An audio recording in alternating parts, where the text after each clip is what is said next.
Karen barely slept that night. She kept thinking about the soil pattern, the missing Hendersons, and Detective Rodriguez's reaction to her photos. By dawn, she'd convinced herself that she was sitting on the crime of the century.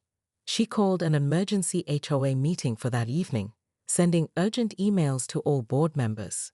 Mandatory attendance. Criminal activité in Waialului Creek Estates.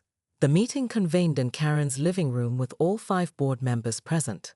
Linda looked nervous, while the others seemed skeptical. "I've uncovered evidence of a cover-up," Karen announced dramatically, unveiling a new poster board covered with photos, string connections, and newspaper clippings. "The Hendersons haven't been seen in 4 days. Their mail is piling up, and this soil pattern," she pointed emphatically at her photos, "matches exactly the dimensions of their former pool." Board member Tom Chen raised his hand. "Karen, what exactly are you suggesting?" "I think they're buried under their own backyard," Karen said quietly. The room fell silent. Just then, Karen's doorbell rang.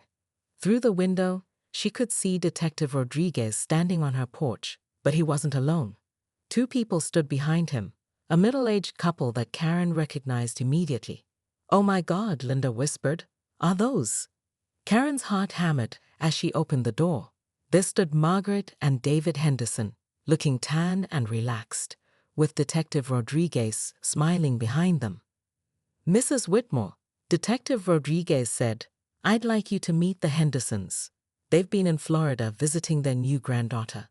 Margaret Henderson stepped forward, her face a mixture of amusement and annoyance. "Karen, we heard you've been quite concerned about us. But your mail, your flowers, the soil pattern," Karen stammered. David Henderson chuckled. "Our son picked up our mail, and we have a sprinkler system for the garden. As for the soil, we asked the contractors to prep the area for a new vegetable garden. Margaret's been planning it for months. We would have mentioned it," Margaret added, her tone cooling. "But after last month's HOA meeting, where you fined us for our mailbox being 2 inches too far to the left, we decided to handle our home improvements privately." The room behind Karen buzzed with whispered conversations. She could feel her fellow board members' stares burning into her back. Detective Rodriguez nodded toward the Henderson property. "The soil analysis came back clean, by the way. Just regular red clay mixed with topsoil. Exactly what you'd expect for a garden bed." After everyone left, Karen sat alone in her living room, staring at her elaborate conspiracy board. Linda had stayed behind, quietly helping clean up coffee cups. "I was just trying to protect the neighborhood," Karen said softly. "I know," Linda replied, "but maybe we could try trusting our neighbors a little more." Karen nodded slowly, but as she glanced out the window at the Henderson property, she noticed something odd. In the far corner of their yard, barely visible in the gathering dusk, someone had placed a small garden gnome. She was certain it hadn't been there before. Margaret Henderson appeared at her window and waved cheerfully at Karen, but something about her smile seemed different, almost knowing, as if she had secrets of her own. Karen picked up her binoculars again, focusing on the tiny gnome. In the fading light, she could swear it was positioned to mark a very specific spot in the yard, a spot where the soil looked slightly different from the rest. Karen spent the next morning conducting what she called strategic surveillance from her second-story bedroom window. Armed with her husband's old binoculars and a yellow legal pad, she documented every detail of the Henderson property. The workers had returned, but something about their movements seemed furtive, almost secretive. Day 2 of Operation Poolgate, she muttered into her phone, leaving Linda a voicemail. "They're bringing in new soil now. Classic cover-up behavior." By noon, Karen had compiled a 3-page report of suspicious activities, including the fact that the crew leader had smoked 2 cigarettes during his lunch break, clearly a violation of the community's no-smoking policy on visible grounds. She marched across the street, her HOA board credentials pinned prominently to her blazer. The crew leader, a weathered man in his 50s, looked up from his shovel with obvious annoyance. "Excuse me, I'm Karen Whitmore, HOA board president," she announced, thrusting her phone forward to record. I need to see your permits for this excavation. Lady, we're just filling in a hole, the man replied, wiping sweat from his forehead. The homeowners hired us to level the yard. Where are the Hendersons? I haven't seen them since this project began. The worker shrugged. They said they'd be back this weekend. Look, we're just doing our job here. Karen's eyes narrowed. This weekend? They've never left town without informing the neighborhood watch. I'm calling this in as a wellness check. Back in her house, Karen dialed the police again, but this time she was transferred to a different department. Then another. Finally, a detective agreed to meet with her that afternoon. Detective Rodriguez arrived looking like he'd rather be anywhere else. Karen had prepared a PowerPoint presentation on her laptop, complete with timeline charts and photographic evidence. Mrs. Whitmore, he began patiently. Removing a pool isn't a crime. People hire contractors all the time. But detective, look at this evidence. Karen clicked to slide number 5. The workers arrived at 7:30 a.m. both days. That's 30 minutes before the HOA-approved construction noise window. And notice how they avoided making eye contact with any neighbors. Detective Rodriguez rubbed his temples. Ma'am, not making eye contact isn't evidence of criminal activity. What about this? Karen clicked to her next slide, showing a blurry photo of the worksite. They're using non-standard fill dirt. Local soil should be brown. But this has red clay mixed in. Where did they get it? Something in the detective's expression shifted slightly. He leaned forward to study the photo more carefully. You said the homeowners mentioned they'd return this weekend. That's what the worker claimed. But detective, I've lived across from the Hendersons for 8 years. They've never taken an unannounced trip. Margaret Henderson has a strict routine. Yoga at 6 a.m., grocery shopping Tuesdays and Fridays, garden watering every evening at sunset.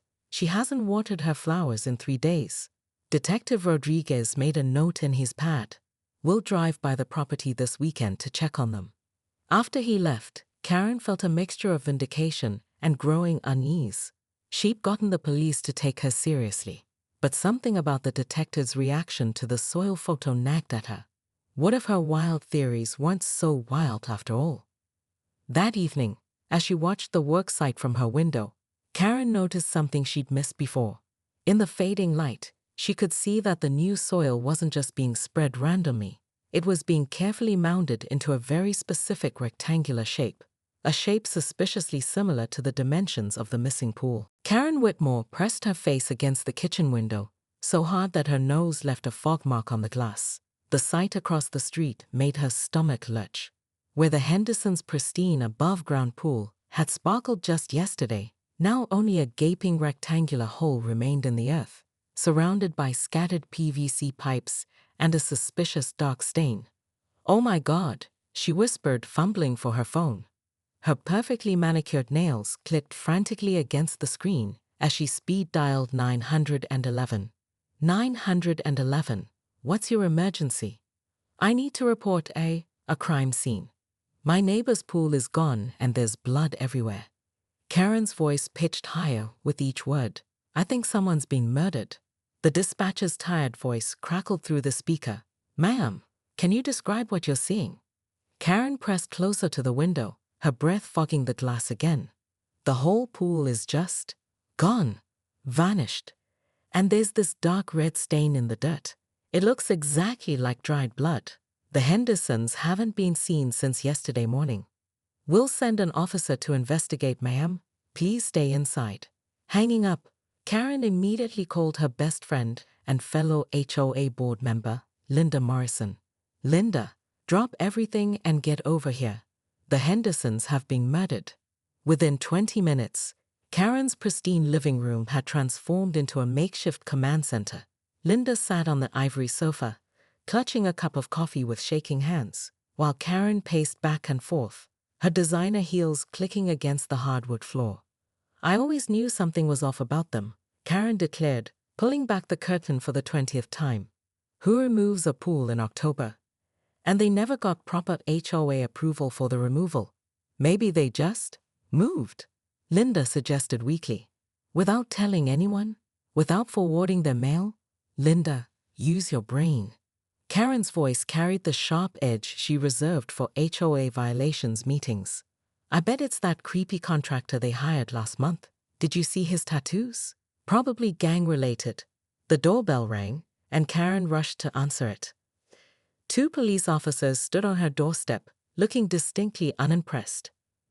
"Ma'am, we investigated your report," the older officer said, consulting his notepad. "The Hendersons hired a legitimate pool removal company. That blood you saw is just red clay from the excavation." Karen's face flushed crimson. "But they didn't get HOA approval. This is still a violation of community standards." The officer raised an eyebrow. "That's not a police matter, ma'am. Maybe try talking to them directly." After the officers left, Karen stood in her doorway, watching the empty lot across the street. Her reputation as the neighborhood's most vigilant guardian had just taken a serious hit.